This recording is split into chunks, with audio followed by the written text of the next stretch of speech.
You are now entering the MxU podcast. No credentials required. Hey everybody, welcome to episode 162 of the MxU podcast. I'm Jeff Sandstrom, your host, and I'm here as always with my good buddy, Dadu Worldwide himself, Jay Desai. How are you, What's sir? going on?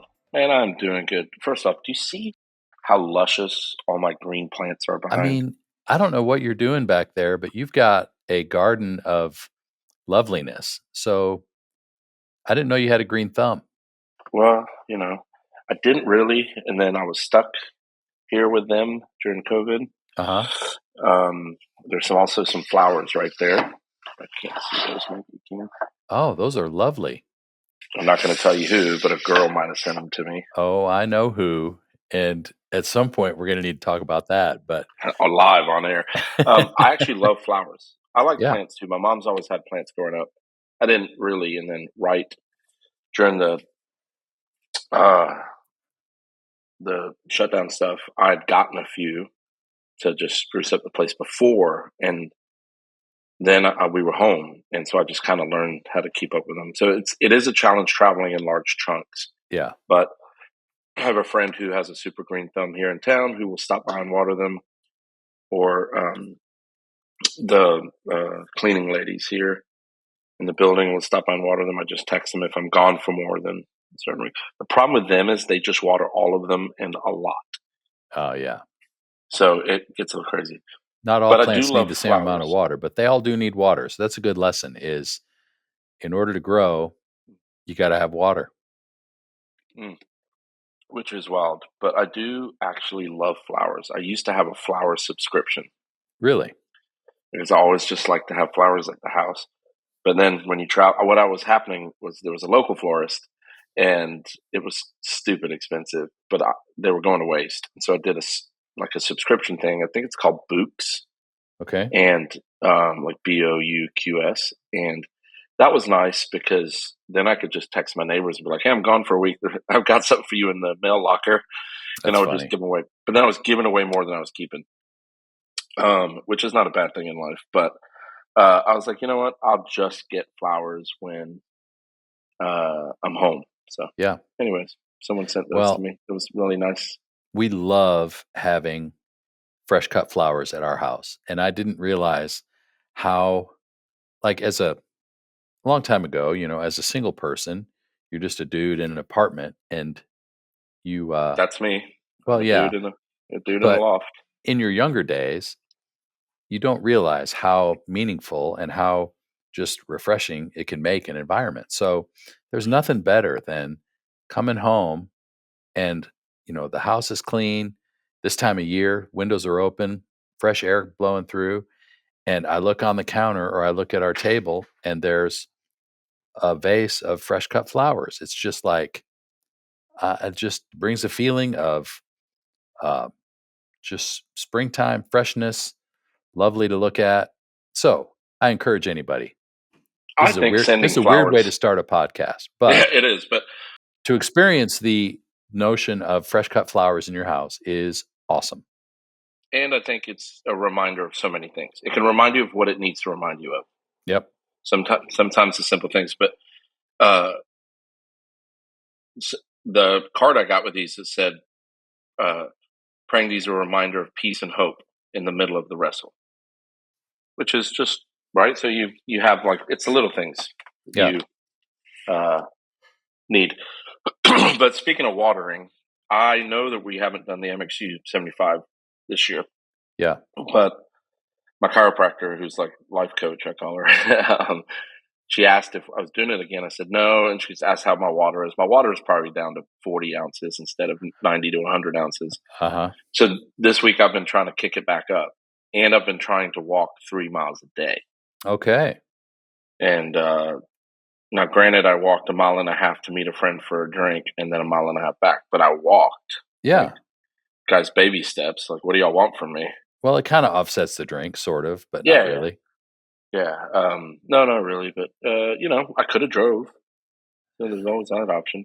Better for you and everyone else that you didn't, probably. Right. The water intake is a little challenging right now because your body's having to get used to that amount of Yeah. water again. Yeah. Well, it's super helpful and super healthy. We talked about not doing the MxU 75 this year, but you and I are both trying to do little things to kind of keep up something. So for me, water for sure. I've been able to keep up the water, and I've been trying to eat cleaner. I just noticed, Like you wipe your food down? no, like eating less crap.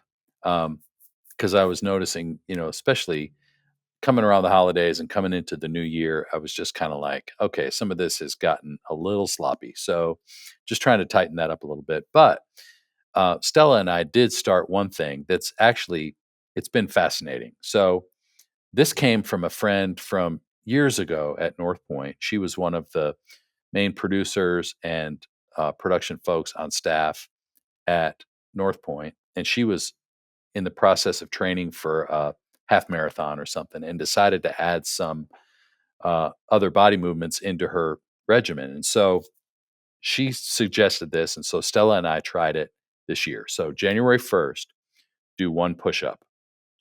January 2nd, do two push ups. January 3rd, do three, and so on and so on. So you add a push up, just one more push up every day. Well, today is the 74th day of the year, and I'm doing 74 push ups today. So Oh, it's dang. like, I know it's crazy. Now they're not unbroken. It's not like, okay, 74, but I'm doing, used to be I could only do maybe sets of 7 or 8.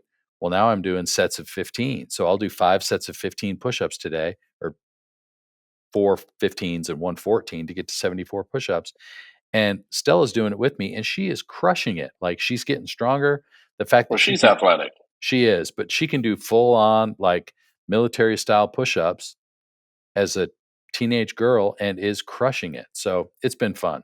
So I love that. just a little more movement, eating a little better, continuing with the water, and it's amazing how much better you can feel. Well, because Easter's coming, y'all. We got a busy week. Yeah. Coming up. Yeah. So what are you doing for Easter? Um, I think I'll be in Nashville for Good Friday, Okay. and then I'll be in Atlanta at Passion City. Nice. We have Saturday and Sunday. Yeah, we do too. So normally we only do Sunday morning, but for Easter and Christmas we do. And now there is a Saturday service normally, but it's much more scaled down and kind of lower attended. But for Easter and Christmas, we do in the main auditorium the same Sunday service on Saturday evening. So we'll do one on Saturday, two on Sunday, Oh, um, dang. and it's it'll be fun. It's going to be a great weekend. So you're going to be at Good Friday with the Tomlin crew. Yep. Yep. Nice. Your former camp. Such a great event. I was there last year because it was a part of our spring tour that I did with them Oh, last that's year, right. Yeah, I and was there. it was phenomenal. Yeah, Yeah, it it was. was. It's always a great day. Yeah, it's just. I mean, it's just good, Good Friday. right? The the interesting part always comes into on Easter's overflow because so many people go to Oh yeah, church for yeah, that. That is what we're trying to make sure we're good for, and you don't like crazy amount of budget.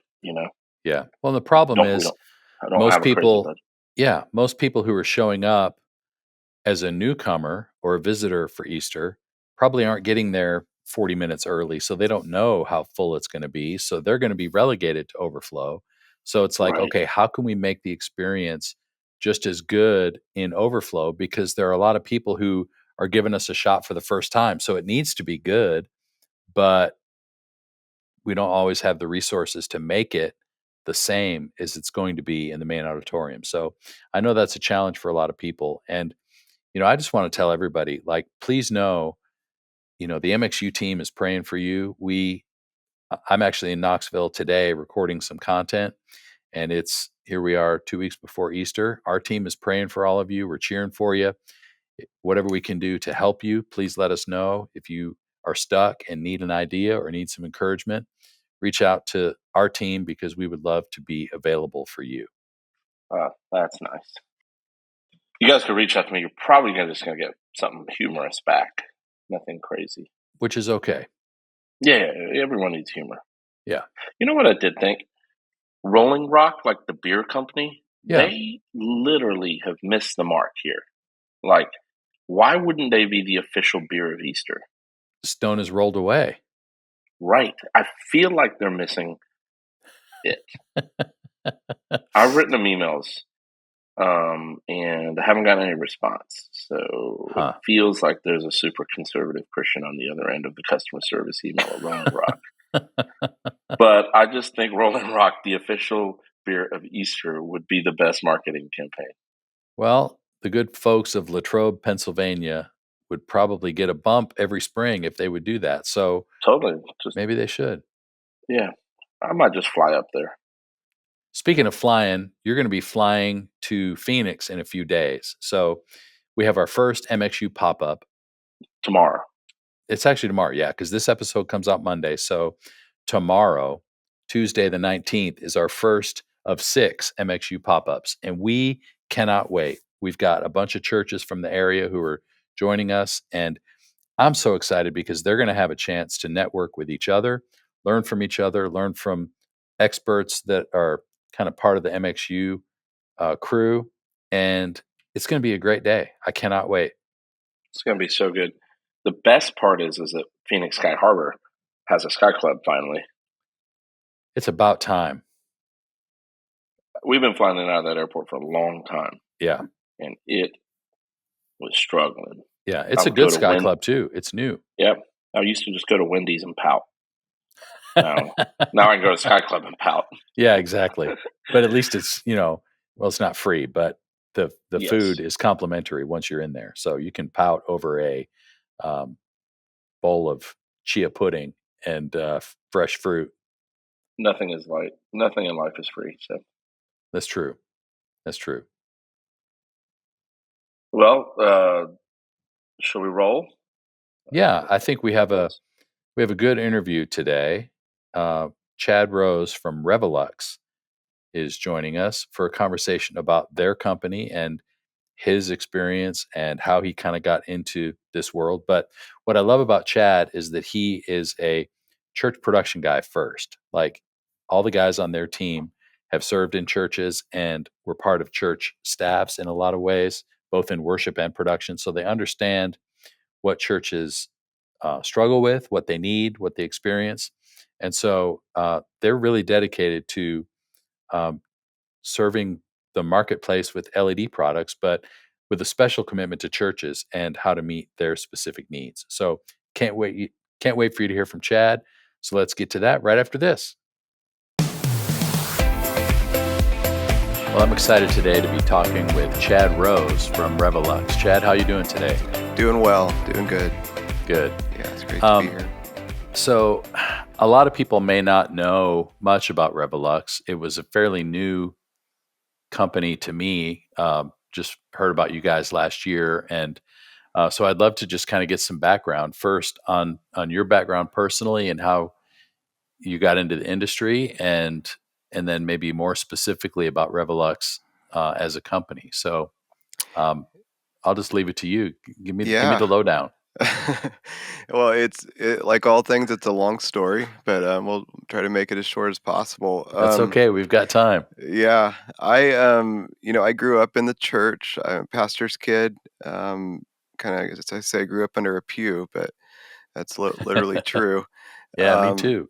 But grew up doing, music and tech stuff to help my dad. That was kind of how I got started doing it, and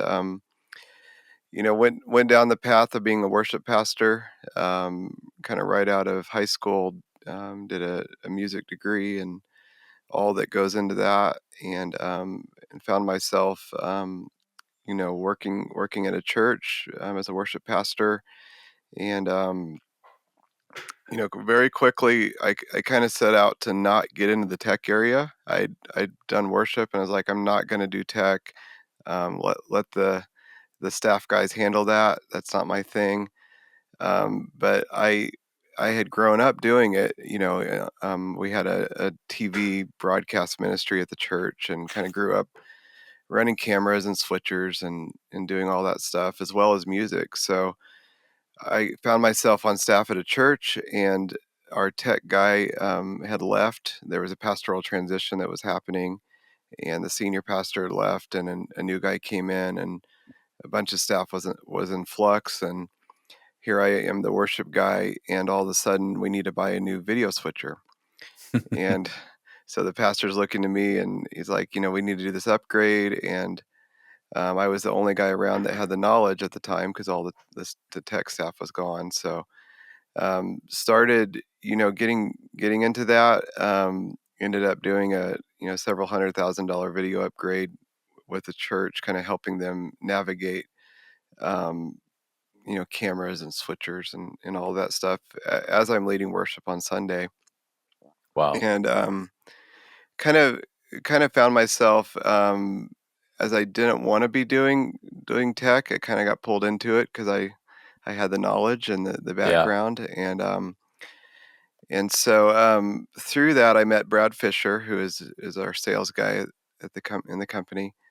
And Brad was working at a broadcast box sale place. It's in the Seattle area where this kind of all happened. And he was selling broadcast equipment, and went out to buy a Ross switcher, and Ross had put me in contact with Brad. And and through that, Brad ended up selling all the equipment to the church. I installed it, configured it, and Brad was like, I'm working with a lot of churches in the area. Have you thought about kind of doing this as a business? Kind of consulting and helping do broadcast design. And it's like, man, I'm trying not to do this, right? I want to lead worship and not get into this, but um, living on the West Coast, the cost of living is very high, and just found it a great opportunity to, one, help churches, and secondly, augment our income. Yeah. And so started a broadcast integration company in the Seattle area, and started just by helping churches. Brad would sell the equipment. I would kind of just design and spec the systems, do all the CAD drawings and engineering, and then work with a lot of teams that would do self installation and things like that. So did that for many years. Ended up, up until just 5 years ago, was on staff at a church. I served as worship pastor, executive pastor. So you were Over still leading worship at the time. You were just kind Yes, of doing both the whole doing time. both, absolutely. Wow. Yeah, yeah. And many years, I was doing a lot more business with the broadcast stuff. It just kind of continued to grow, continued to help churches, and up and still kind of service a lot of the large churches in the Seattle area. End up building control rooms and kind of taking care of their broadcast engineering. Found it was a great need for churches, specifically the video side of it.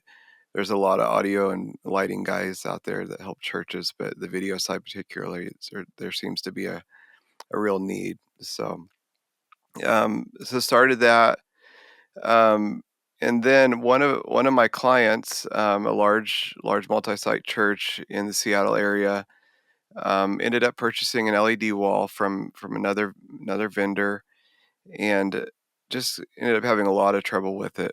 A lot of scan lines, issues on camera. I had built their control room and their camera system, so they brought me in. They said, "Can you help fix this LED screen?"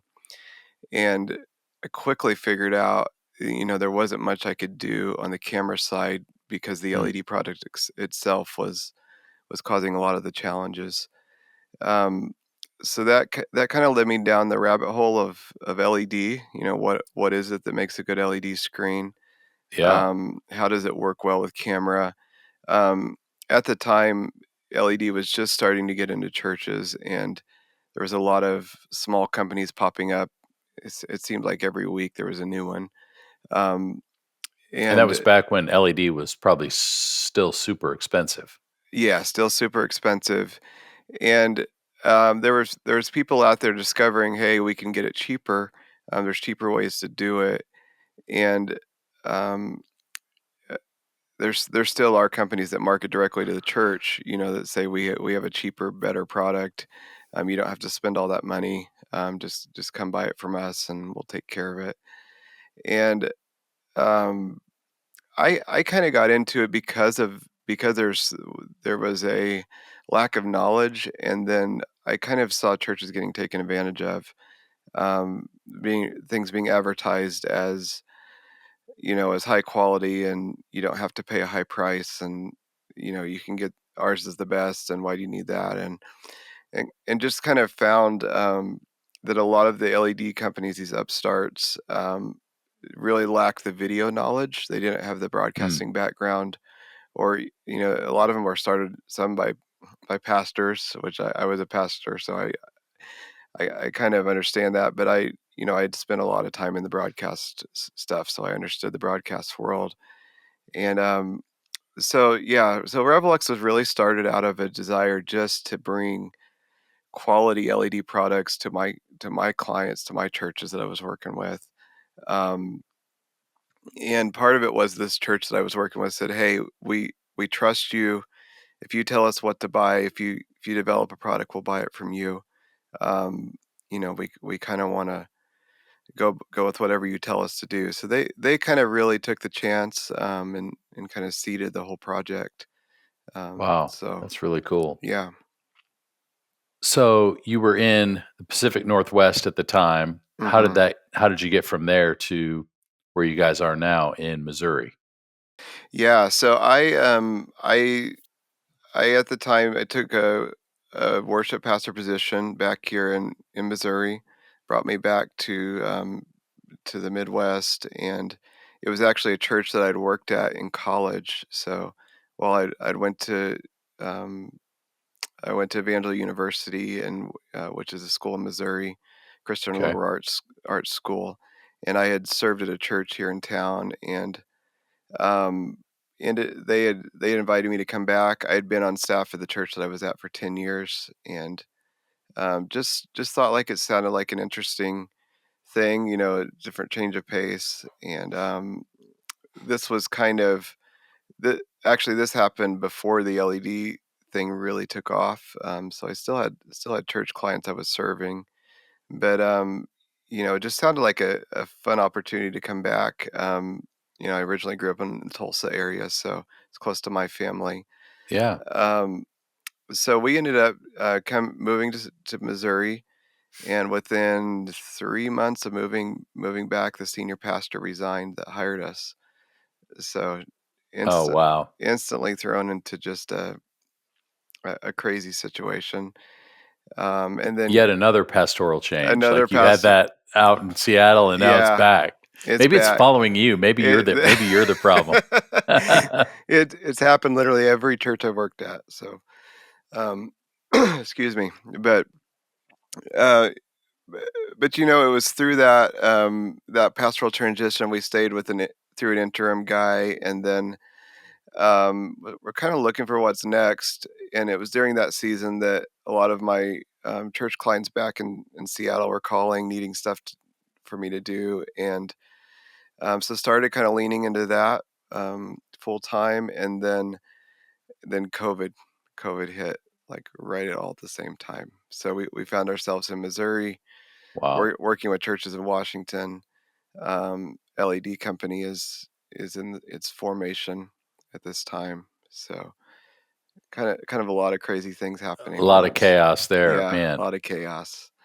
Yeah, but one of the positive things through that was there's a integration company here in Springfield, Paragon 360, which Yep. is well known. They've done a lot of the Southern Baptist churches. It's kind of their Yeah, anybody who is familiar with the kind of standard Southern Baptist, like right. three screens across the back of the choir loft, like that's for That's sure them. a Paragon 360 project. That is them. Yeah, they are really good at that. They're built for that. They have the fabrication and all that stuff. And so here I was in Springfield, and a friend of mine was working as the video designer at Paragon 360, Hmm. and they were having some challenges with some LED products they were installing in churches. They had some really large projects they were doing with some well-known LED products. name brand stuff. And one particular product, they had 40% of the diodes showed up damaged and weren't working, literally falling out. 40%. 40%, yeah. Oh my gosh. And this is a company that, I mean, they have screens at Facebook and Microsoft, and it's, if I told you the name, you'd recognize it. So so they said, we're having a really hard time with the products we're purchasing. And so they gave me a shot. They tried the products, and it ended up being one of the early adopters of Revelux, and now they pretty much use us exclusively for all their That's products awesome. or for all their projects. But that was kind of our our open door into a kind of a national platform. We kind of started out in Seattle, and then through them, adopting the product it's kind of gone all over the place. Um, I don't have an SBC background. I didn't grow up in the SBC, so that Yeah. it's kind of a different environment even than I was familiar with. But um, it's been interesting to see it go into these a lot of these churches that are just Yeah. That's discovering very LED. cool. So Wow. So I see from your background there that you've got a guitar and some diffusion panels. You're in some sort of studio kind of thing. Do you still play? Are you still leading worship? Like how I did how's the music side of what your life has been? Yeah, so I still am very involved. We're part of James River Church here in Springfield. I don't know if you've heard of that. Oh yeah, Um, I've been there several times over the years with Tomlin. yeah, It's a great church. it is. So I play at their main campus either pretty much every Sunday. I'm either electric guitar or keyboard. So Nice. still very involved with that. Um, I went through a season where I wasn't doing anything on Sunday at a church, and that was it was a weird kind of a weird transformation there, because I went from doing, I lead 3 or 4 services a Sunday. Right. Be there Well, every time the doors are open, and then all yeah, of a sudden it's like, I'm not required to be here. What's going on? right.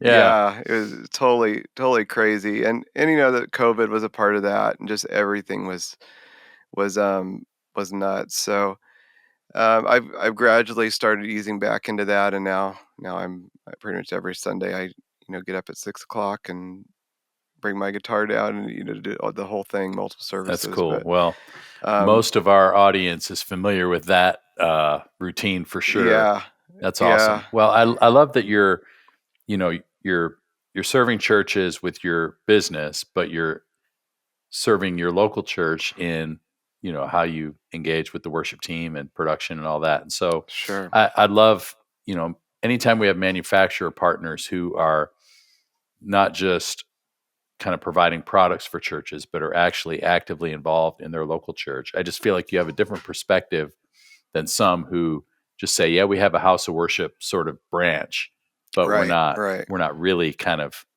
in the weeds with our church teams. And so it gives you a different perspective. It gives you a different kind of level of insight into what the needs are, but then also how training is impacted and how Right. recruitment and how, you know, like how can I make this so that a volunteer can understand what's going on? I mean, you just have a different perspective than some people might, which is really cool. Oh yeah. Well, it's I say church is just a part. It's a part of me. Yeah, I can't get away from it. So no matter what I do, that's going to be a part of it. But yeah, I laugh because we're in the process of replacing the screens at James River. We have a bunch of stuff on order for them, and we're going to be redoing their main sanctuary and all of that. But as of right now, there's some panels and modules that go out during worship, and so they'll get on the MD mic and say, "Hey, worship leader 4, can you scoot back? Okay, hit the screen right there, whack it, and then it'll come back that's on." funny. And yeah, so it's You got to bring your tennis ball with you to rehearsal so you can start throwing it at the screen.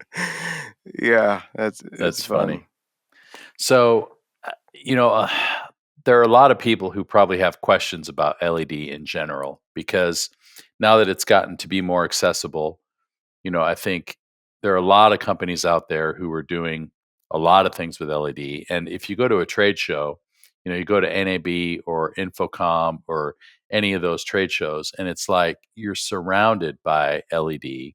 Hmm. And it seems like, you can correct me if I'm wrong, but it seems like everybody's product comes from a couple of Chinese manufacturers, and they all sort of have their own spin on why theirs is better. So, you know, people are familiar with a lot of different brands, but what what is the thing that makes it different? Like what's Yeah. distinctive from brand to brand? Is it just the blacks? Is it just pixel pitch? Is it Hmm. just resolution? Like what are the things that go into making a product better than another product? Yeah, it's an overwhelming technology. I remember being at Infocom. We've exhibited a couple years now at Infocom, and just sitting there looking at the sea of LED screens, thinking, What in the world am I doing?" There's so many people out How are we going there. to set ourselves apart? Yeah, Yeah. how are we going to differentiate this product? And um, it- the challenge with it is for one thing, it is made primarily in the same place, at Shenzhen, China. I call it the hardware capital of the world. Silicon Valley is the software capital of the world. Yeah. Shenzhen would be the hardware capital. Everything is made there, from Apple iPhones and computers to, um, you name it. A lot of even our audio and video equipment is made in that one, like, 50-mile radius. Um, Wow. and why it's made there and not the U.S. It's partly because I call it like the auto industry. In Detroit, you have Ford and you have Chevy, but you have all of the different part manufacturers and that surround Right. them, right? That supply Yep. it, and it's very similar in China. So you have the SMD people that are making the actual diodes. You have the processors. You have the circuit boards, the cabinets. All those pieces are made by various manufacturers in that area, and then they come together to make the LED screen. Um, so with that, I've been told there's over 1,000 LED manufacturers in Shenzhen alone, just the Oh city of my Shenzhen, goodness. and which is crazy, that there's that many. Some of them will literally be started one year and close down the next, because they're all trying to get a piece of this pie. It's a Wow. technology that's emerging. Um, so because of that, it's hard to really know what you're getting, right? There's such a variety. There's so much competition out there. So that when I started on the journey, my my thing was, I need to know what exactly is going into the product. I need to know what brand of lamp. I need to know what type of solder is being used on the circuit board. Um, down to the component level, because that's what's going to dictate a good LED screen versus a bad LED screen. Um, and when I say good LED versus bad, I would say not even just image quality, but something that's going to last, something that's going to be, um, you know, f- uh, it's going to live longer than a couple years. Yeah. So it's really an investment. You want to make sure that you are buying something that's going to be, um, uh, you know, uh, have a long longevity. And so, because of the nature of that industry, what we did as Revelux is hired a consultant, and we went and vetted various Chinese manufacturers and suppliers, for the components, all the things that go in our panels. And there was criteria that we specified, for all those manufacturers, even down to, like, financial position and how Mm. long they've been, in the industry, what they've done, those type of things. Um, so that when we picked our suppliers and our manufacturing partners, we wanted to make sure that they were high caliber, that our product was going to be able to be made for a long time. That it wasn't just a one-off thing that's going to get changed every time, every season. So, Yeah. um, but yeah, so what goes into a good LED screen? Um, the lamps are a key component of it. 90% of the cost of an LED cabinet is in the lamps. Um, that's one of the most important parts of it. And if you think about it, each lamp, each diode is a pixel. So if Right. so the pixel quality depends on the quality of the lamp. Um, that's a huge thing. Processing is another thing. So there's these things called IC chips. So every lamp is controlled by an IC chip that tells it, how to do red, green, or blue, or whatever color to produce at a certain time. Yep. And the more IC chips on a panel, the higher the scan rate, the better quality image it can produce. So Okay. the less IC chips, the more splotchy image you're going to see, or not quality image. Um, IC chips cost money, right? So it's not just the lamps, but the IC chips are another driving component. The more IC chips used in an LED screen, the better the quality. Um, it's a general statement. The less capable it is. Um, so that's something that's not talked a lot about in the spec sheets. You don't see that number, um, but it's very important, especially when it's working with camera. So one that doesn't use as many IC chips has a lower scan rate. You start to see scrolling lines on camera, flickering, that Hmm. type of thing. Um, so yeah, quality of lamps, quality of IC chips, and then processing is another thing. Um, we use kind of the latest, greatest processing in our panels. That's We don't really have a budget level on that, because that's something we don't compromise on. The other thing that's really important to us is pixel level calibration. So every screen is calibrated with a camera that takes a picture of the pixel and then determines what the optimal brightness is between red, green, and blue for every pixel in the screen. So a lot of times we're talking millions of pixels. Wow. And then creates a list of coefficients that tells it what the maximum brightness is of that diode and what we can achieve across the entire screen. Um, if you think of it in audio terms, it would be like maximum before distortion, right? Yeah. Yeah. A speaker can produce so many SPL before it begins to distort in certain frequencies. So we determine with pixel level calibration what that threshold number is, before all the diodes, where they can keep up and be the same brightness, and then we calibrate the screens pixel by pixel. That's not a common thing in the LED industry. No, that seems Um, very labor intensive and it tedious. it is very tedious. So we have that done with every screen. It takes many hours to do every cabinet, every module. For instance, we just did an install in it's an NBC news station in Detroit that we have. We're doing all the onset LEDs, like the weather wall and the sports Okay. wall, and all that stuff Yeah. is going in. When we put those cabinets in, they're all labeled. So every single cabinet and module has to go in a certain order and position, because we factory calibrated it to be in that position so that it would look right when it's installed. Um, that's probably more. We wouldn't go to that level, if we're doing like a church where the screens are getting moved around a lot and rebuilt into different Yeah. things. But every cabinet is calibrated. We put a lot of time into that. And for your product, is there a standard size for each module, or do you have various sizes? Like what's the configuration of the actual pieces themselves? Yeah, so we have a couple different products. Our standard kind of rental panel, which when I say rental, that's the rental staging market. So a lot of churches are using rental panels. Yeah.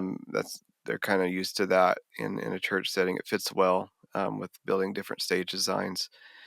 So they come in 500 by 500 millimeter cabinets, or 500 by 1,000 millimeter cabinets. In LED, everything's in millimeters, so it's roughly 20 inches by 20 inches, or 20 inches by 40 inches. Got it. Those are our standard kind of rental panels. We also have another version of that that is is a new panel that we developed. We call it the Starlight panel. It's what I call a hybrid panel, so it can be ground stack or flown. It's semi-rental, but it could also be mounted directly to a wall, which is kind of unusual. Most of the rental panels are not designed to be mounted to a wall. Um, but specifically built this product for the church, our church clients. So if they want to mount a screen to a wall, but 5 years from now they might not be in that facility, or they want to change their set design and they want to fly it, or they want to put it on the stage, there's some flexibility there in that product. Um, the other cool thing about it is, so every screen, you have your cabinets, the 500 by 1000 or 500 by 500.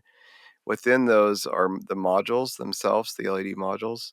Mm-hmm. And so ours each have four modules that are 250 by 250 that magnetically snap into the cabinets. We use the same module base for the rental cabinets as we do the Starlight panel. So a church could buy a wall mount screen for their side screens, and they could do the rental cabinets on the stage, have the same module batch between the two. So if something breaks or you need to change modules out or whatever, you just have one module you're dealing with across the board. So every module within the whole project would be from the same batch. So it Same wouldn't batch. matter if, one module from your side screen and a different module from your stage design went out. You could just buy two modules and they would automatically Yeah, match everything else. That's everything very would cool. go together. Yeah, or a lobby screen. A lot of times churches will put something in a lobby. They can use the same models in the lobby as they do in the sanctuary. So, yeah, that's something that's kind of unique that we've worked hard at. Well, that's cool. Well, that level of attention to detail and obviously consistency and, the just high standard for reliability is Mm-hmm. definitely something that would set you guys apart, because not everybody has that level of quality control. Yeah, it's a lot of work, but it's something that we feel is very important. We also have a 5-year warranty on everything, which industry standard is 3 or 2 to 3. So we try to put an extra warranty behind it, just so peace of mind. It's a large investment. Yeah, totally. I laugh that a lot of churches used to buy church vans and buses, and that was like the biggest thing they'd spend money on. Yeah. And now they're buying LED screens that cost more than a church van. So I kind of understand it's a lot of money. I get that. And we want to support it long term. Yeah. So you guys work with integrators, but you also work directly with churches. Is that right? Yeah, we originally started off working directly with churches. That was kind of our initial start. But we've kind of found in the last few years that as the company's grown, we can't support every church directly. Yeah. There's a lot more that goes into an LED screen than just buying the product. I joke it's not an SM58, which is true. You don't just get it out of the box and plug it in and okay, I got Yeah. my LED screen here. So there's a lot of intricacies to the product. So we found that we needed to have partnerships and integrators that we could trust to install it, to make sure that the video backend was supported, so they're putting the right signal to it. You can buy a 4K LED screen and spend a lot of money on it, but if you're sending 1080 to it, you kind of just wasted your money. Yeah, totally. Um, so there's that whole picture that has to be taken into account. So all that to say, we sell through integrators, as well as we do a few things direct, but we're moving more into the partnership with integrators. That's where we'd prefer Yeah, that's great. live. So That's cool. So you've sold me on obviously the quality of the product, and I've seen it firsthand. You guys supplied all of our LED for the lobby spaces and the signage for our MxU live event last September in Atlanta, and it looked great. It was awesome. awesome, and you guys Yeah. were great to work with, of course. So let's move. Like, let's assume, okay, people are doing a new LED project and they're going to get Revelux and they're working with their integrator. So let's talk for a few minutes, though, just generally about best practices with LED, because there are a lot of people who struggle with a couple of things. First of all, how do you make your camera and your LED lights and your walls all cooperate? Because sometimes you see a camera shot and there's the scrolling from the LED wall Hmm. because things just aren't talking right. Right. They're not playing nicely. So give us some best practices for somebody who's new to LED. How do you stop the scroll? Yeah. So stop. The number one, the first place to go is your camera shutter speed. You want to make sure your shutter speed is in sync with your LED wall and what the refresh rate is of the LED wall. So if you're running your LED wall at 60 hertz or 59 hertz, you want to be in that 1/60th on the shutter speed, or Yep, in multiples of that. So a 1/30th or a 120, yeah, 1 to 120. So that's kind of the first line of defense. And that would be the same with not just LED screens, but projectors and TVs. And, I saw it on the news the other night. They had a TV that was scrolling, and it was just a shutter speed issue. They don't have their camera shutter speed set correctly. that's what you get for watching the news. Nobody watches the news anymore. Even the evening news struggles with video. That's good to Yeah, know. it was our local news, and I'm saying change your shutter speed. It's an easy fix. That's funny. But that would be the first kind of basic line of defense. The second would be to make sure that the video timing is coming from the same source. So if you have a Pro Presenter machine connected to your LED screen, that you're either gen locked to your cameras, or that Pro Presenter source is going through your video switcher so that it's coming with the same timing. Um, yeah, That's that's a good. whole nother conversation, but. That's good. What about we've heard a lot about like RF problems related to Mhm. LED. So, what do you do to mitigate mic interference with LED products? Yeah, unfortunately, that's not something. If you buy the wrong screen, that's not something you can fix. Because you have to buy a screen that doesn't emit RF frequencies, Yeah, and the cheaper the screen, usually they're not accounting for that.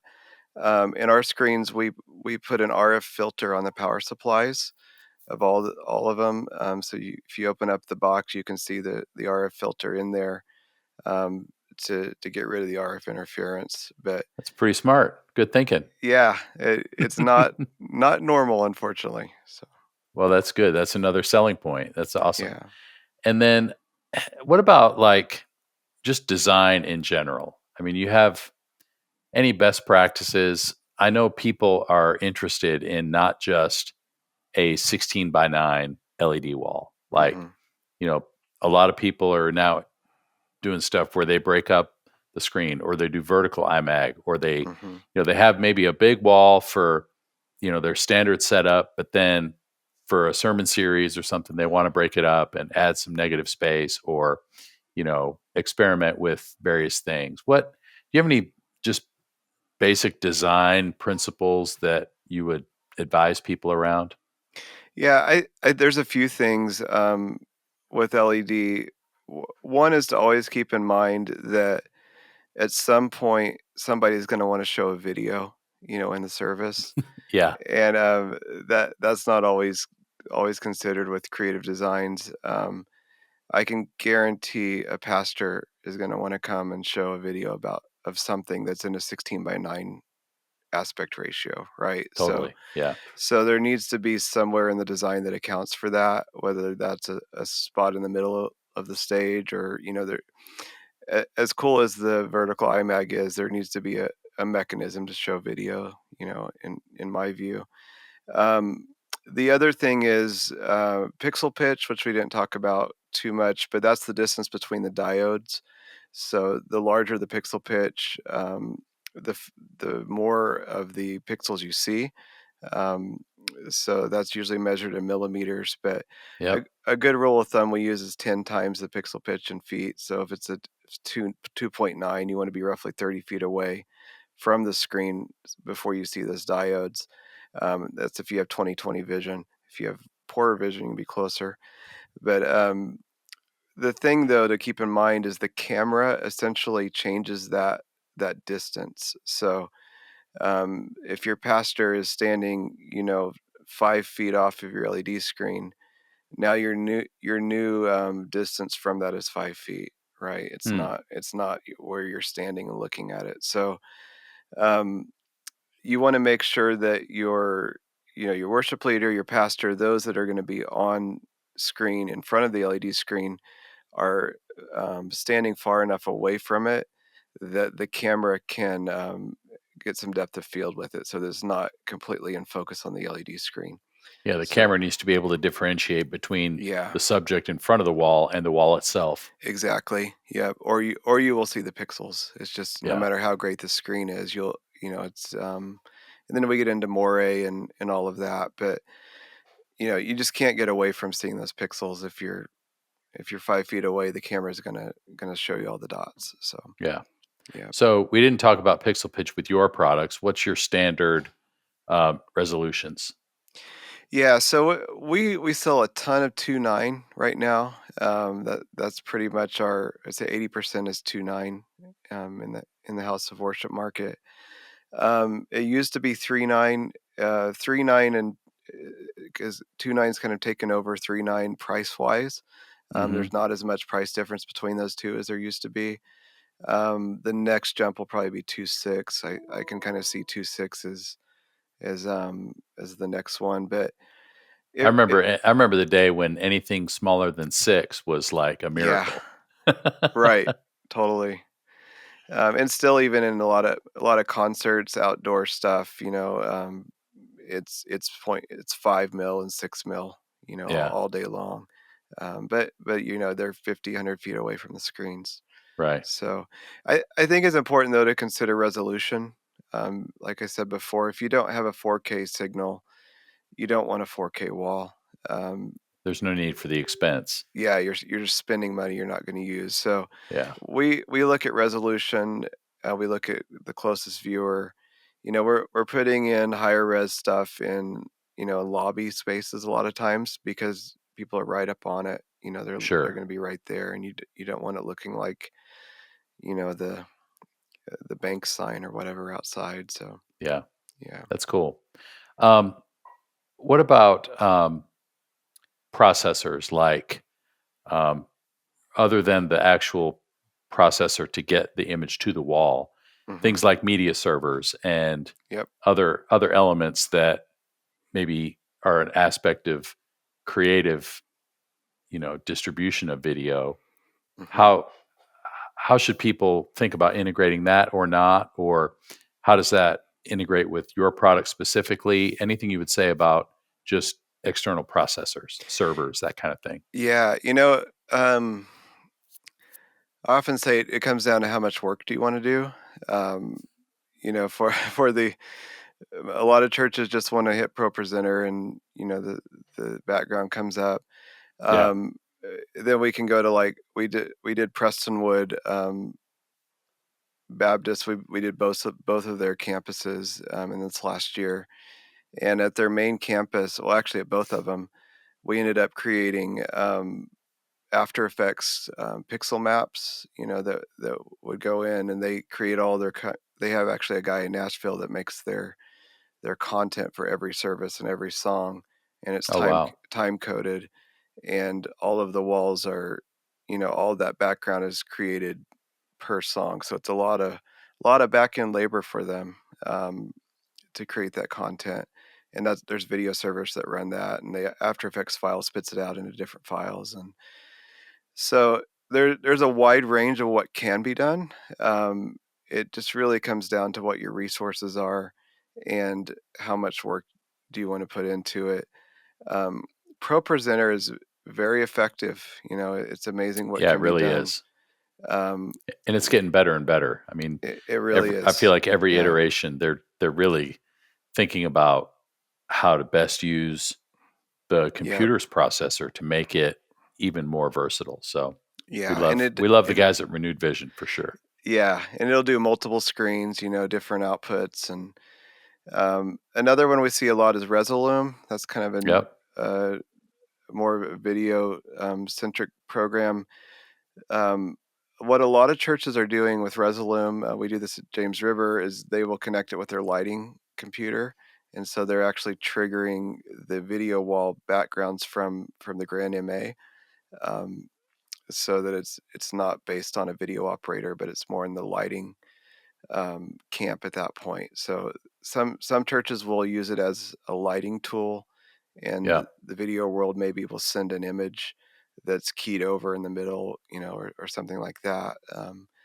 I think for a lot of people, LED has become more of a scenic element as Right, much as it has become a video playback element. There's, right, like you said, there's the need to play a video. There's a need for iMag, maybe on LED hmm side screens. But in terms of backgrounds and, integrating with lighting, it really is as much a part of the scenic design as it is a video screen. And that, right, you know, opens everybody up to another level of creativity that we just didn't have before, which is very cool. right. Yeah, it's kind of the next iteration. I say I lived through the set design days. We were bringing in pallets and bubble wrap and Yeah. um, foil and all these random ideas to build church sets, uh, and now kind of LED has replaced that because of the flexibility, which is very cool.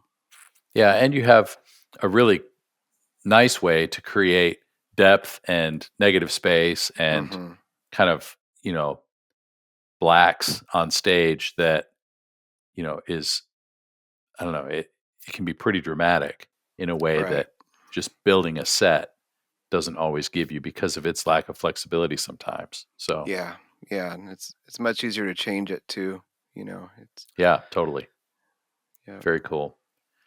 Well, Chad, is there anything else that we missed? Like what eh, our audience is all church production folks. So, is there anything else you would say just as a word of encouragement or advice to a church production person who might be considering, you know, dipping their feet more into LED or, video in a different way?